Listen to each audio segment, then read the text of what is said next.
Good news! Ngayong June na ang second increase sa SSS. So paano kung di mo naman ito matanggap at ano mga dapat mong gawin? Yan ang pag-uusapan natin ngayon. Ayon sa pinakahuling anunsyo ng Social Security System o SSS, ang susunod na 10% increase sa pension para sa retirement at disability pensioners ay mas maagang ibibigay ngayon. Take note, ngayong June 2026 imbes na September 2026. Kasama ito sa 3-year pension reform program ng SSS. So matatandaan nyo noong September 2025, unang 10% nabigyan na yan. At ngayong June ang ikalawang 10% at sa September ulit sa isang taon ang ikatlong 10% increase.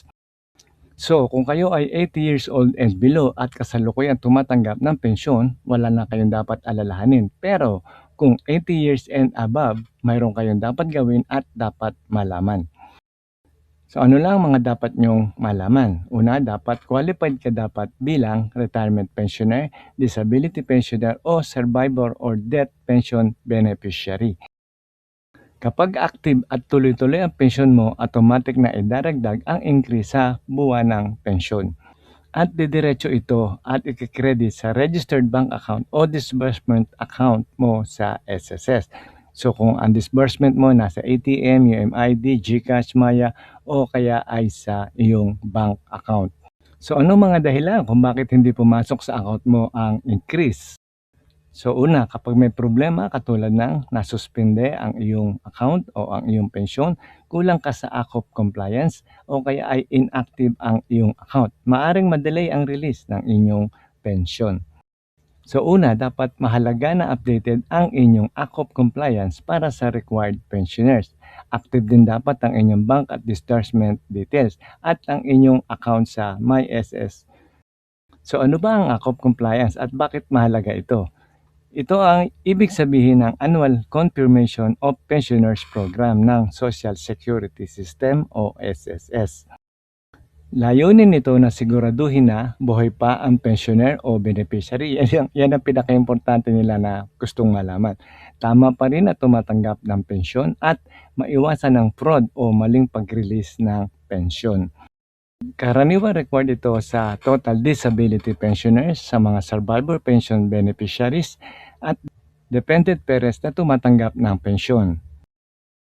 Sa AKOP, kailangan mag-confirm annually gamit ang isa sa mga paraan na ito.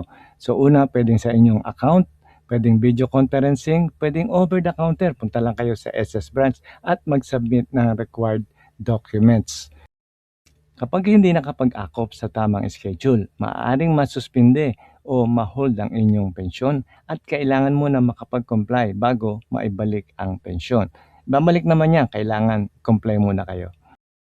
So, ano mga gagawin natin? Paano makakapag-confirm ng AKOP sa MySSS online account? So una, para mag-confirm ng AKOP online gamit ang my.sss o SSS facial verification, ito lang ang mga susundin nyo.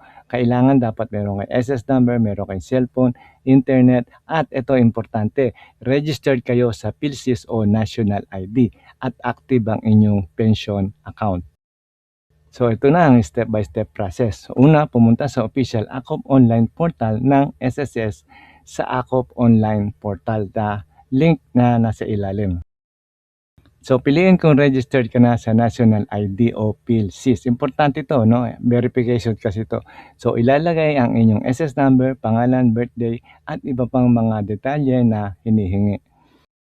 So basahin lang at i-accept ang consent para sa facial verification. So gamit ang inyong camera, magse-selfie kayo o facial scan.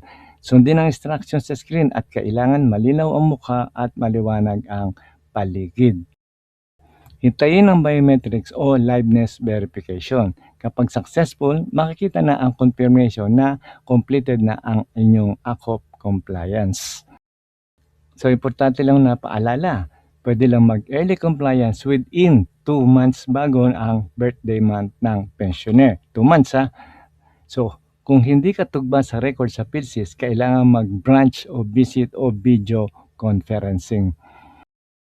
So, available ang online and facial verification para sa mga pensioners na nasa abroad, mga survivorship pensioners, retirement pensioners ng age 80 pataas at ibang qualified AKOP members.